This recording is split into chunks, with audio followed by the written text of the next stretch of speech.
Remember those mornings? You'd grab your coffee, flip open the newspaper, and there he was, Dilbert, the engineer with the pocket protector, battling the absurdities of corporate life. One 3-panel strip could sum up your entire frustrating workday in a single punchline. For millions of us, especially those of us who spent decades in offices, Dilbert wasn't just a comic, it was therapy. It said, "You're not alone in this madness." Today, that voice has gone silent. Scott Adams, the brilliant mind who created Dilbert, has passed away at 68 after a brave battle with metastatic prostate cancer. If those strips ever made you chuckle, nod in recognition, or feel a little less crazy at work, this one is going to hit close to home. Stay with me as we celebrate his life, his humor, and the legacy that still makes us smile through the tears. Good morning. I'm your host on Xplained Daily, and today we're taking a heartfelt look back at a true American icon. Scott Raymond Adams was born on June 8, 1957, in Windham, New York. From a young age, he was doodling cartoons, inspired by classics like Peanuts. He earned a degree in economics, then an MBA from UC Berkeley, and dove into the corporate world, first as a bank teller, where he was robbed at gunpoint twice, and later as an engineer at Pacific Bell. Those soul-crushing Cubicle days became the fuel for Dilbert. Think back to the late 1980s and 1990s.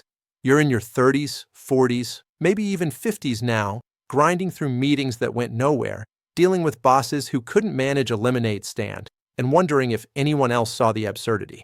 Then Dilbert appeared in newspapers starting in 1989.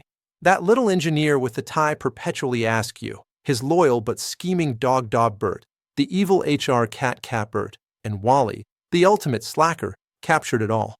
At its peak, Dilbert ran in over 2,000 newspapers worldwide, across 57 countries and 19 languages.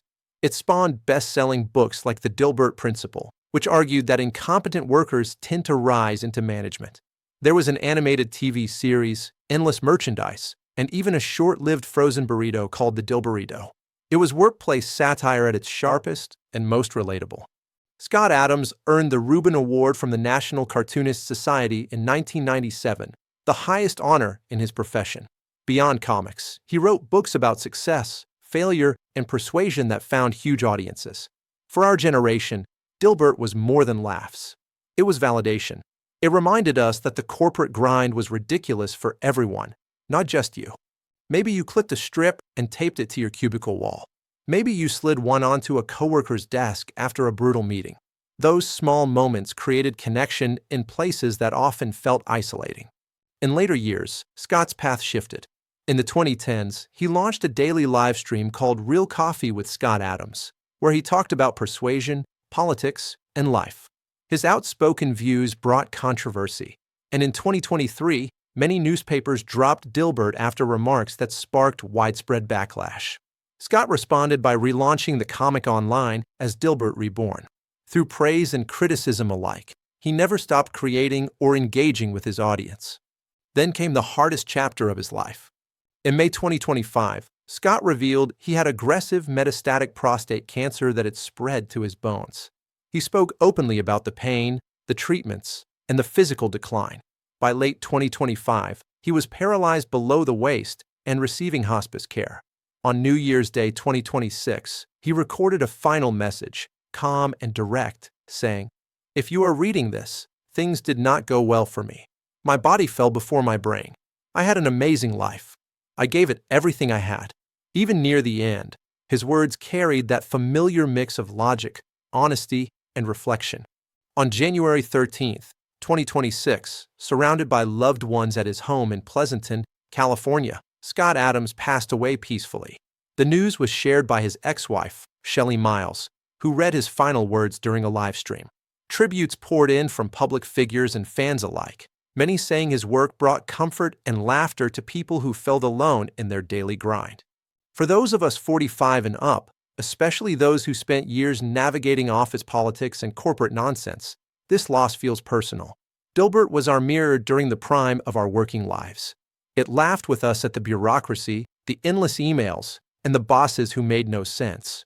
Scott Adams gave us permission to see humor in the struggle. As we look back on our own careers and the moments that shaped us, His passing reminds us how powerful shared laughter can be and how lasting those memories are. Scott's legacy lives on in every eye roll at a pointless meeting and every joke whispered after a bad management decision. He taught us to question authority, to laugh at chaos, and to keep creating no matter the odds. If you haven't in a while, pull up an old Dilbert strip today. Let it take you back. Smile at the absurdity, and remember the man who made it funny. That's the story of Scott Adams on Xplained Daily, remembered and celebrated for the impact he had on our lives. If this brought back memories or touched your heart, follow Xplained Daily for more deep dives into the icons and moments that shaped our world. And one question before you go. What's your all-time favorite Dilbert strip or moment? The one that perfectly summed up your workday? Share it in the comments. Let's keep the memories and the laughter alive.